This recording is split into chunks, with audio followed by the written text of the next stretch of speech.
Bende Mataram. Audiobook, novel silat. Cerita, H. Praktikto. Bab 136. Setelah berkata demikian, ia menggeser kakinya. Suatu tanda bahwa ia sudah bersiaga untuk menunggu saat mati dan hidupnya. Sikapnya gagah berwibawa sesuai dengan ucapannya yang menggetarkan hati Sang Aji. "Mari," tantangnya dengan suara pasti. "Maaf," sahut Kusumawinata dengan sopan. Sehabis berkata demikian, ia mengangkat tangan kanannya dan melontarkan pukulan dari jarak jauh. Dengan gagah, Andangkara menangkis serangan itu dengan suatu pukulan jarak jauh pula. Kedua pendekar kelas utama itu lantas saja bertarung amat serunya. Kedua-duanya adalah pendekar andalan masing-masing pihak. Dalam sekejap saja puluhan jurus sudah terlalui. Mereka berkisar dari satu tempat ke tempat lain. Namun tak pernah mereka mendekat. Serangan-serangannya hanya dilakukan dari jarak jauh. Nampaknya tidak berbahaya, tetapi sesungguhnya bahayanya melebihi suatu pukulan langsung. Sebab masing-masing menggunakan tenaga sakti himpunan tenaga sakti mereka semenjak puluhan tahun yang lalu. Tiap pukulannya menerbitkan angin bergulungan. Kedahsyatannya tak dapat diukur lagi. Seumpama mengenai sebuah rumah, sebentar saja akan runtuh berguguran. Tatang Sontani dan rekan-rekannya demikian pula Edoh Permanasari dan sekutunya adalah pendekar-pendekar yang sudah memiliki keahliannya masing-masing. Selamanya mengagul-agulkan ilmu kepandaiannya sendiri lantaran yakinnya. Tapi begitu menyaksikan pertarungan mereka, semuanya kagum. Andangkara menggunakan pukulan-pukulan keras. Sedangkan Kusumawinata lembek serta lunak. Cara bertarungnya terbuka dan mengutamakan serangan terus-menerus tiada hentinya. Suatu kali mereka berbenturan, kemudian melompat mundur merenggang beberapa langkah. Mereka lantas berdiam diri mengawasi gerak mata masing-masing. Dari kepala mereka tersembullah asap putih ke udara. Itulah suatu tanda bahwa mereka baru saja habis mengeluarkan tenaga sakti secara berlebih-lebihan. Kalau begini terus cara mereka bertempur, pastilah kedua-duanya akan roboh sendiri sebelum matahari mencapai tengah. Sang Aji jadi gelisah. Matanya yang tajam segera melihat kelelahan Andangkara. Sebaliknya, walaupun tenaga sakti Kusumawinata sudah terkuras habis-habisan, namun masih saja ia nampak segar bugar. Aki Andangkara terluka lengannya. Sedikit banyak mengganggu pemusatan tenaga, pikir Sang Aji. Lagi pula dia habis bertempur secara berturut-turut. Kalau kalah sudahlah semestinya. Tetapi kalau seorang ksatria semacam dia sampai tewas, bukankah dunia akan kehilangan sebuah ratna yang tak ternilai harganya? Biar bagaimana aku harus maju. Memperoleh keputusan demikian, Sang Aji segera mengencangkan ikat pinggangnya. Lengan bajunya yang tadi kena robek, digulungnya rapi. Ia sudah hendak melesat turun ke dalam gelanggang, tiba-tiba terjadilah suatu perubahan. Di tengah sorak-sorai bergemuruh, serangan Kusumawinata tiba-tiba berubah. Kedua tangannya naik turun dengan cepat, tapi lunak seakan-akan tak bertenaga. Nampaknya seperti kanak-kanak bermain-main. Sebenarnya berbahaya luar biasa. Sebab itulah yang dinamakan pukulan lunak dari jauh. Tiada suara sama sekali, tetapi tiba-tiba sudah menghantam sasaran yang dikehendaki.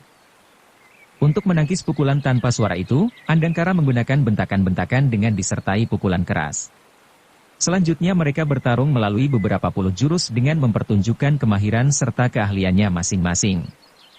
Sampai pada suatu saat tibalah pada babak penentuan. Kusumawinata memukul dengan telapakan terbuka dengan tangan kiri. Tetapi yang tiba terlebih dahulu pada sasarannya ialah tangan kanan. Lalu tangan kiri yang memukul dengan telapakan terbuka berubah mencengkeram pundak melalui punggung. Jadi 3 macam serangan yang dilakukan dengan sekali gerakan. Untuk menangkis serangan berbahaya itu, Andangkara tak boleh berayal lagi. Mendadak ia menggerung dan dengan kedua kepalanya ia memukul berbarengan. Maka bertemulah 2 kepalan dengan 2 telapak tangan. Kemudian berdiri tak bergerak. Orang mengira bahwa sudah datang saatnya mereka hendak mengadu kekuatan tenaga sakti. Memang nampaknya tiada jalan lain, kecuali hanya mengadu tenaga sakti untuk memperoleh penentuan terakhir. Tak terduga, mendadak Kusumawinata melesat mundur. Kemudian berdiri tegak dengan pandang kagum. Setelah itu membungkuk hormat seraya berkata hormat. Benar-benar aku merasa takluk. Dengan ini terimalah hormatku. Mana bisa? Mana bisa, sahut Andangkara dengan tertawa gelak. Rekan Kusumawinata sama sekali belum kalah. Dengan tersenyum Kusumawinata berkata membalas, Tuanku Andangkara merasa tidak mengalahkan aku? Tidak. Dengan sebenarnya, aku sudah kalah. Memang nampaknya seimbang atau katakan saja sama kuat. Tetapi tuanku habis bertempur melawan 7 orang. Sedangkan aku dalam keadaan segar bugar. Kalau sama-sama kuat, bukankah aku sudah kalah seurat? Mendengar kata-kata Kusumawinata, harga murid Mandalagiri naik setingkat di depan mata Sangaji. Adik seperguruan Kusumawinata masih 3 orang lagi yang belum mengadu kekuatan. Nanang Atmaja, Brata Manggala dan Tatang Rusmaja. Dengan pernyataan kalah Kusumawinata itu berarti pula, bahwa ketiga adik seperguruannya tidak perlu maju lagi ke gelanggang. Maka diam-diam Sangaji berpikir, tak kukira, bahwa anak murid pendekar Watu Gunung berjiwa ksatria. Kalau mau dengan mudah Aki Andangkara dapat ditumbangkan oleh ketiga adik seperguruannya. Tenaga sakti Aki Andangkara terang sekali sudah nyaris habis. Kalau begitu bunyi makiannya tadi yang seolah-olah hendak menuntut pertanggungan jawab atas matinya rakyat Jawa Barat, sebenarnya hanya suatu sandiwara belaka. Dia bahkan memberi kesempatan kepada Aki Andangkara untuk menyatakan cita-cita luhurnya di depan para pendekar lainnya. Semenjak berguru kepada Wirapati, Sangaji dididik untuk menghargai jiwa ksatria. Maka kesannya kini terhadap Kusumawinata beserta adik-adiknya seakan-akan dari kalangannya sendiri. Dalam pada itu, tenaga jasmani Andangkara benar-benar sudah melampaui batas kemampuannya. Dari ubun-ubunnya asap putih nampak mengepul-epul kena cerah pegunungan. Seluruh tubuhnya bermandikan keringat. Ia nampak kuyu pula, meskipun masih gagah berwibawa. Pendekar-pendekar di pihak lawan yang masih mempunyai harga diri, merasa tidak pantas menantang bertanding untuk menentukan keputusan terakhir. Seumpama menang pun, rasanya tiada harganya. Tetapi ternyata tidak semua pendekar di pihak lawan berpaham demikian. Mendadak saja terdengarlah suara seruan nyaring, anak murid Mandalagiri sudah menyerah. Nah, biarlah kini aku bermain-main dengan Andangkara. Dialah yang tadi gembar-gembor menganjurkan agar menyembelih semua anggota himpunan Sangkuriang. Namanya Kartasasmita, pemimpin pasukan anak murid Gunung Gembol. Perawakan orang itu pendek buntet. Bercambang tebal bermuka kehitam-hitaman. Suaranya keras bagaikan kaleng kena tendang. Dan mendengar bunyi perkataannya, semua orang menoleh kepadanya. Andangkara mendongkol akan kelicikannya. Ia mengerling tajam padanya. Katanya di dalam hati, kalian kurcaci-kurcaci dari Gunung Gembol masakan ada harganya bertanding melawan aku? Tapi hari ini memang akulah yang sial. Kalau aku tadi runtuh di tangan anak murid Mandalagiri, tak mengapalah.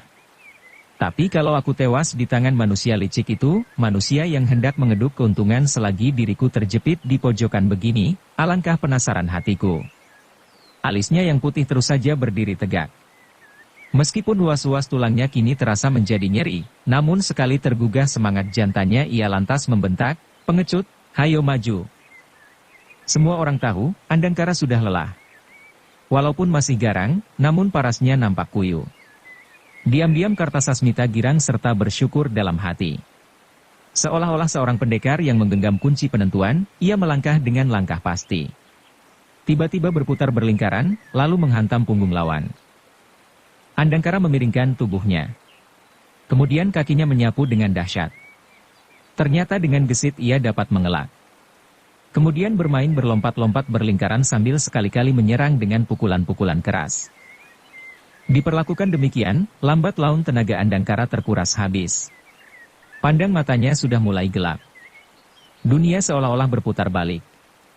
Telinganya menjadi pengang. Sekonyong-konyong ia memuntahkan darah segar. Lantaran tak tahan lagi, ia duduk setengah bersimpuh. Sudah barang tentu, Kartasasmita girang bukan main. Dengan gelak tertawa ia membentak, Andangkara, nah, hari ini tibalah saatmu mampus oleh pukulanku. Lihat yang terang, supaya jangan mengira aku berlaku licik. Melihat keadaan Andangkara tidak mungkin dapat bergerak lagi, timbullah aksi Kartasasmita hendak sedikit memamerkan kepandaiannya. Dengan menjejak tanah, ia melesat ke udara dan dari atas menghantam dengan sekuat tenaga sambil memekik keras. Semua orang terkesiap. Sangaji segera bermaksud hendak melompat ke dalam gelanggang menolong Andangkara. Sekonyong-konyong ia melihat Andangkara mengangkat tangan kanannya miring ke atas dengan gaya yang sangat indah. Itulah tangkisan maut untuk menjaga serangan dari atas. Benar juga. Kartasasmita yang sudah terlanjur mengapung di udara tak dapat menarik serangannya kembali. Segera terdengar suara menyusul, krak-krak-krak. 3 kali berturut-turut, lengan Kartasasmita kena terpatahkan dengan sekaligus oleh ilmu cengkeraman Andangkara. Tubuhnya turun tak terkendalikan lagi. Menyusul lagi suara krak-krak. Kini tulang pahanya patah remuk. Dan dengan suara gedebukan, Kartasasmita jatuh di samping Andangkara tak berkutik lagi. Bukan main kagum semua orang yang menyaksikan kegagahan dan keperkasaan Andangkara. Selagi dalam keadaan setengah hidup dan setengah mati saja, ternyata ia masih sanggup mematahkan serangan lawan yang berbahaya. Maka diam-diam, mereka memuji di dalam hati. Sebaliknya yang kehilangan pamor adalah semua anak murid perguruan Gunung Gembol. Sebab Kartasasmita adalah murid golongan atas. Ilmu kepandaiannya hanya 2 tingkat di bawah gurunya. Di dalam penggerebekan itu, ia memegang peranan nomor 3 di samping 2 kakak perguruannya. Sekarang Kartasasmita menggeletak di samping musuh tanpa bisa berkutik sedikit pun. Dan tiada seorang pun yang berani mengambil atau menolong membangunkannya. Baru setelah berjalan beberapa waktu lamanya, seorang laki-laki berperawakan tinggi besar masuk ke gelanggang. Dialah kakak seperguruan Kartasasmita nomor 2. Bernama Jajang Kartamanggala. Matanya bulat menyala. Berbibir tebal serta berkumis dengan menjejak tanah, Kartasasmita melesat ke udara dan dari atas menghantam Andangkara dengan sekuat tenaga sambil memekik keras. Lebat. Kira-kira 20 langkah dari Andangkara dia berhenti mengamat-amati. Lalu mendepak sebuah batu sambil membentak mengguru, "Bangsat Andangkara! Dahulu hari aku pernah kau malukan di hadapan umum. Nah, hari ini biarlah aku membuat perhitungan. Hayo maju!" Dengan pernyataan itu, tahulah semua orang bahwa Jajang Kartamanggala dahulu pernah kalah bertanding melawan Andangkara. Kini untuk merebut kehormatannya lagi, hendak membuat perhitungan di depan umum, mumpung Andangkara masih hidup. Dalam pada itu, batu yang ditendangnya tadi melesat dan menyambar dahi Andangkara. Tak! Dan dahi Andangkara lantas saja menyemburkan darah. Peristiwa itu benar-benar mengejutkan setiap orang yang menyaksikan. Kenapa Andangkara tak dapat mengelakkan atau menangkis? Mustahil, Andangkara bisa kena serangan batu demikian rupa. Setelah diamat-amati, ternyata Andangkara dalam keadaan setengah-setengah ingat. Itulah sebabnya, ia tak dapat berkelit atau mengelak disambar sebuah batu. Sudah barang tentu, siapa saja akan gampang dikalahkan lawan apabila sedang dalam keadaan demikian. Apalagi, kalau Jajang Kartamanggala terlalu panas hati, ia bisa mengambil nyawa Andangkara dengan mudah. Dan nampaknya pendekar dari Gunung Gembol itu hendak mengambil nyawa Andangkara benar-benar. Ia melangkah mendekati. Sekonyong-konyong melesatlah seorang pendekar muda menghadang di depannya. Dialah Nanang Atmaja, anak murid Mandalagiri. Salah seorang adik seperguruan Kusumawinata. Gerakannya gesit serta cekatan. Sambil menghadang di depan Andangkara, ia berkata, "Raja muda Andangkara sudah terluka parah. Seumpama engkau dapat mengalahkan, rasanya akan ditertawakan juga oleh para ksatria di seluruh Nusantara. Karena dia mempunyai utang permusuhan dengan pihak kami, maka biarlah kami yang akan menyelesaikan utangnya." "Kau bilang apa?" "Terluka parah," bentak Kartamanggala. "Manusia itu paling pintar berpura-pura. Bukankah dia tadi bermain tipu muslihat berpura-pura lumpuh tak berdaya, sehingga adikku Kartasasmita masuk perangkapnya? Nanang Atmaja, Andangkara tidak hanya bermusuhan dengan pihakmu, tapi dengan kami pun juga. Rasa sakit hati harus dibalas. Biarlah aku menghantamnya dengan 3 kali pukulan saja. Kalau dia masih saja hidup, itulah keuntungannya." Tetapi Nanang Atmaja tidak menyetujui maksud Jajang Kartamanggala.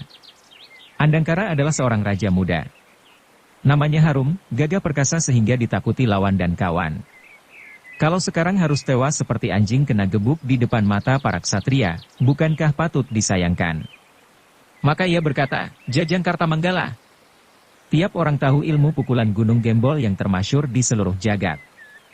Itulah pukulan ilmu sakti Gumbalageni. Jangan lagi raja muda Andangkara dalam keadaan payah. Seumpama dalam keadaan segar bugar kena pukulan Gumbalageni secara telak, dia takkan bisa menolong jiwanya lagi. Baik, sahut Jajang Kartamanggala setelah menimbang-nimbang sebentar. Aku takkan memukulnya dengan ilmu sakti Gumbala Geni kami yang termasyur. Dia tadi mematahkan lengan dan kaki adik seperguruanku. Karena itu, biarlah aku mematahkan lengan dan kakinya juga. Itulah baru adil. Nanang Atmaja tidak menjawab. Pendekar muda itu seperti lagi menimbang-nimbang. Ia nampak tak menyetujui. Lantaran memperoleh kesan demikian, Jajang Kartamanggala berkata lagi, Nanang Atmaja. Sebelum kita mendaki dataran tinggi sudah terjadi suatu ikrar bersama. Mengapa kau kini malahan melindungi lawan yang tinggal menunggu saat hancurnya? Nanang Atmaja menghela napas. Ia seperti terdorong ke pojok. Setelah berdiam sejenak, ia menyahut, baiklah, kau mau menghantam, hantamlah sampai mati. Tetapi kalau semuanya ini sudah selesai, sebelum pulang ke perguruan kita masing-masing aku akan belajar kenal dengan pukulan Gumbala Geni yang kau agung-agungkan. Mendengar ucapan Nanang Atmaja, hati Jajang Kartamanggala terkesiap. Pikirnya dalam hati, heran, apa sebab dia melindungi Andangkara justru pada saat himpunan Sangkuriang akan runtuh serata tanah. Terhadap anak murid Watu Gunung, Jajang Kartamanggala agak segan. Tetapi di depan umum, betapa ia sudi memperlihatkan kelemahannya. Maka dengan mengulum senyum merendahkan, dia menyahut, kau boleh mengaku sebagai ahli waris ilmu sakti Resi Buddha Wisnu yang terkenal di seluruh jagat. Tapi masakan kami harus bersujud takluk kepada semua keputusanmu? Mana bisa begitu? Dengan tak langsung, Jajang Kartamanggala sudah menyinggung nama baik Resi Buddha Wisnu yang dianggap sebagai titisan Dewa Suci pada zaman itu. Tentu saja, cucu muridnya tidak rela. Maka demi menjaga nama agung sesembahannya Nanang Atmaja bersedia mengalah. Lalu membungkuk hormat sambil berkata nyaring, maafkan, aku lupa bahwa engkau ini sebenarnya seorang ksatria tulen. Maaf. Terang sekali kemana arah sasaran ucapan Nanang Atmaja. Itulah suatu ejekan luar biasa terhadap Jajang Kartamanggala. Namun pendekar itu seolah-olah tidak merasa diejek. Di dalam hati, sesungguhnya ia segan bercekcok dengan anak murid Mandalagiri. Sebab akibatnya bisa runyam. Apalagi di tengah suasana yang sedang hangat. Maka begitu melihat Nanang Atmaja sudah memundurkan diri, segera ia maju menghampiri Andangkara yang sudah berada dalam keadaan lupa-lupa ingat. Dalam pada itu, pendekar Gunung Gilu, alang-alang Cakrasasmita yang agaknya menjadi pemimpin persekutuan penggerebekan, segera berseru nyaring. Kawan-kawan, sudah datang saatnya kita menyelesaikan tugas suci ini. Basmi semua sisa anggota himpunan Sangkuriang terkutuk itu. Hancurkan semua gedung dan perumahan-perumahannya. Rampas semua barang-barangnya. Mendengar perintah ini, pendekar-pendekar pihak penggerebekan sorak bergunturan. Dengan aba-aba nyaring, pemimpin pasukannya meneruskan perintah alang-alang Cakrasasmita. Dan seluruh pasukan nampak akan segera bergerak. Ilmu Sakti Tunggul Manik. Selamanya, Sangaji selalu beragu dalam mengambil setiap keputusan.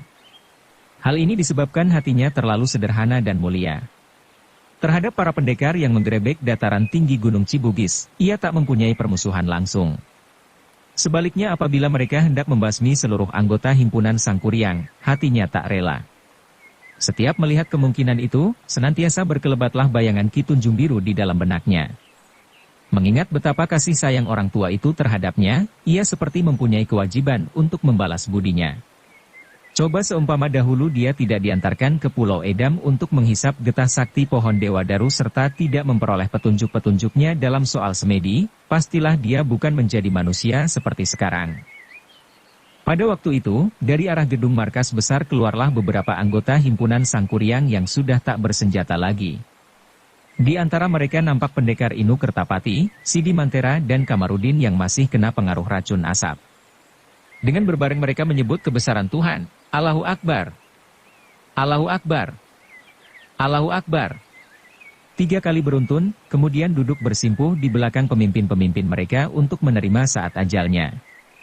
Hebat pengaruh penglihatan itu terhadap Sangaji. Teringat betapa kejam Edo Permanasari serta betapa licik anak-anak murid Gunung Gembol, sirnalah semua keraguan-raguannya.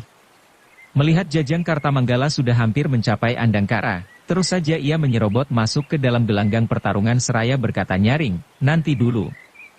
Caramu hendak membuat perhitungan, begitu licik dan memalukan.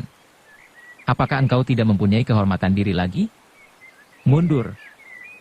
Karena didesak gelombang hati, dengan tak sadar Sang Aji sudah menggunakan tenaga saktinya penuh-penuh. Karuan saja, suaranya meledak melebihi guntur. Pasukan yang sudah bergerak hendak melakukan perintah alang-alang Cakra Sasmita, kaget mendengar suara bergemuruh itu sampai mereka terpaku dengan tak disadarinya sendiri. Tak terkecuali semua pendekar-pendekar besar yang memimpinnya.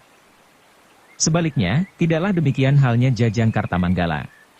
Melihat seorang pemuda cilik mendadak ikut campur menyanggah kehendaknya, tangannya terus menjulur dengan maksud mendorong Sang Aji ke pinggir. Kemudian maju selangkah hendak membinasakan Andangkara. Tak terduga, bahwa pemuda itu sesungguhnya sudah mengantongi kesaktian keris Kiai Tunggul Manik. Tenaga saktinya luar biasa hebatnya.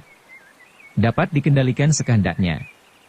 Untuk melayani semua ilmu aliran sakti dimanapun juga, tidak akan mengecewakan. Sebab, guratan yang terdapat pada keris sakti Tunggul Manik adalah puncak kesempurnaan hakikat ilmu manusia yang terdapat di persada bumi ini.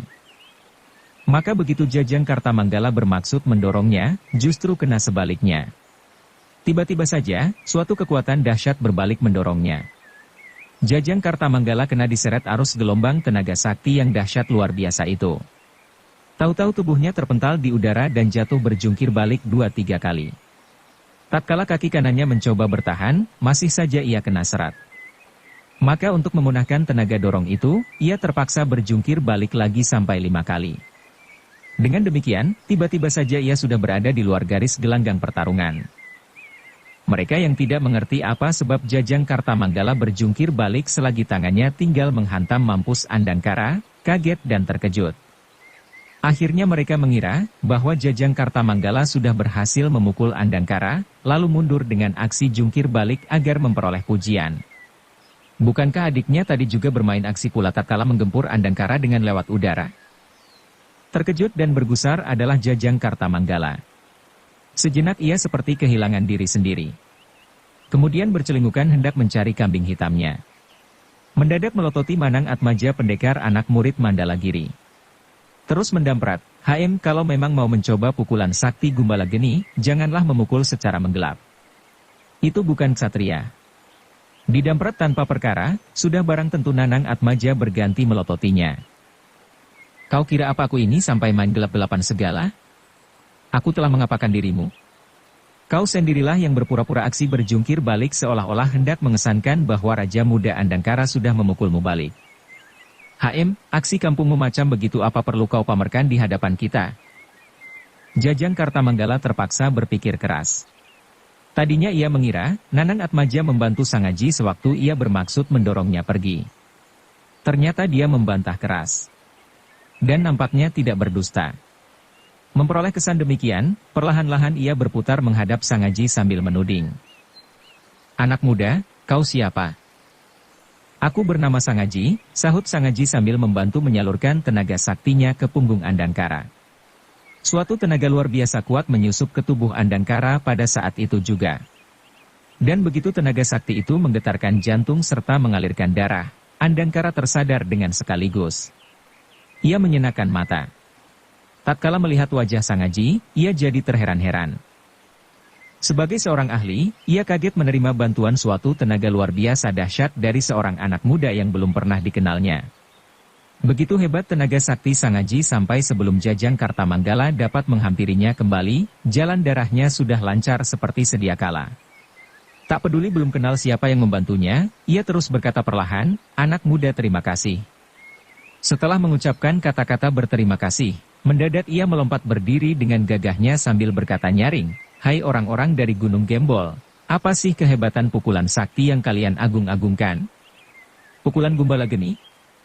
Hayo maju, ingin aku mencoba pukulan sakti yang kalian bangga-banggakan itu." Melihat Andangkara tiba-tiba saja sudah bisa berdiri kembali dengan gagah perkasa, bukan main kagetnya Jajang Kartamanggala. Hatinya lantas saja mengeluh. Memang sesungguhnya dia jeri terhadap jago tua itu. Dahulu hari, pernah ia merasakan kehebatannya. Maka terpaksalah ia menyahut dengan suara rendah, ilmu Gumbala Geni memang dimasyurkan orang sangat berlebih-lebihan. Tetapi apabila kau mau mencoba, hayo bukalah dadamu. Aku akan memukulmu 3 kali beruntun dengan janji kau tak boleh menangkis atau membalas menyerang. Dengan begitu engkau akan merasakan betapa hebat ilmu sakti kami. Mendengar nama Gumbala Geni, Sangaji mengernyitkan dahi. Nama ilmu itu pernah ia dengar dari kakek gurunya Kiai Kasan Kesambi. Itulah suatu ilmu yang konon dikabarkan untuk menaklukkan iblis. Di Jawa Tengah, ilmu tersebut terkenal dengan nama pukulan iblis atau pukulan Gandarwa. Sesungguhnya ilmu pukulan Gumbala Geni bukanlah ilmu pukulan murahan. Kalau saja pemiliknya mempunyai tenaga sakti yang hebat, tidaklah sembarang orang tahan menerima pukulan dahsyatnya. Tetapi Andangkara yang gagah perkasa menyahut dengan suara berkobar-kobar. Jangan lagi 3 pukulan. Hayo pukullah aku dengan 30 kali. Kalau ada sehelai rambutku yang rontok ke bumi, nyatakan aku sudah kalah denganmu. Dengan mata menyala ia menatap wajah Jajang Kartamanggala. Kemudian beralih kepada alang-alang Cakrasasmita. Dan berseru nyaring, alang-alang Cakrasasmita. Andangkara belum menyatakan kalah. Dengan sendirinya kau tak boleh melanggar perjanjian. Perjanjian kita berbunyi, kalau Andangkara sudah mati, nah bolehlah kalian bertindak membasmi semuanya. Sekarang lantaran Andangkara masih kuat berdiri bunuhlah dahulu sampai mati. Hebat kata-kata Andangkara, sampai Sangaji tergetar pula hatinya. Maka tahulah dia, bahwa terjadinya perang tanding perorangan itu adalah akal Andangkara untuk mengulur waktu. Dengan dipaksa mengikat suatu perjanjian bertanding perorangan, maka berarti pula tidak boleh main keroyokan. Benar di pihaknya telah banyak yang terluka parah atau mati, namun hal itu berarti memberi kesempatan besar bagi Tatang Sontani dengan rekan-rekannya untuk memulihkan tenaga saktinya yang tergempur oleh serangan gelap Surya Kusuma. Sekarang ia belum mengaku kalah. Maka aba-aba alang-alang Cakrasasmita untuk membasmi habis sisa anggota himpunan Sangkuriang, dengan sendirinya jadi batal. Maka terpaksalah alang-alang Cakrasasmita memberi isyarat agar menunda dahulu perintah pembasmiannya. Namun keadaan Andangkara sebenarnya belum pulih benar-benar. Tenaga sakti yang dimiliki kini semata-mata lantaran diperolehnya dari bantuan Sangaji. Kalau memaksa diri untuk menerima pukulan sakti Gumbala Geni belum tentu dapat bertahan. Hal itu sebenarnya telah diinsyafi pula. Soalnya dalam hatinya sudah terjadi suatu keputusan hendak gugur demi membela himpunan Sangkuriang peninggalan Gusti Ratu Bagus Boang yang dihormati sampai ke dasar hatinya. Sangaji sudah terlanjur memasuki gelanggang. Maka ia mendekati Andangkara. Berkata membisiki, Aki Andangkara, biarlah aku yang mewakili menerima pukulan Gumbala Geni. Bila mana aku tak sanggup, nah biarlah Aki maju lagi. Andangkara menoleh dengan terharu. Mendengar anak muda itu menyebut dirinya dengan Aki maka tahulah dia bahwa anak muda itu bukan dari kalangannya. Ia tahu, tenaga sakti anak muda itu hebat. Barangkali lebih hebat daripada dirinya sendiri dalam keadaan segar bugar.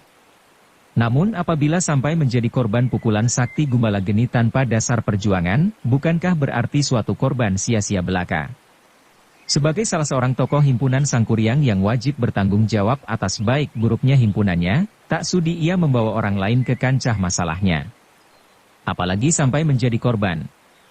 Maka berkatalah ia di dalam hati, mungkin pula anak muda ini dapat menggugurkan ilmu sakti Gumbala Geni. Namun walaupun kepandaiannya tinggi untuk menghadapi perlawanan secara bergiliran, akhirnya ia akan terluka lantaran lelah. Kalau sampai kakek tewas sungguh sayang nampaknya dia seorang pemuda yang gagah perkasa serta luhur budi. Setelah memperoleh pertimbangan demikian, dengan perlahan ia berkata kepada Sangaji, anak muda, kau sebenarnya murid siapa? Rupanya engkau bukan anggota himpunan Sangkuriang.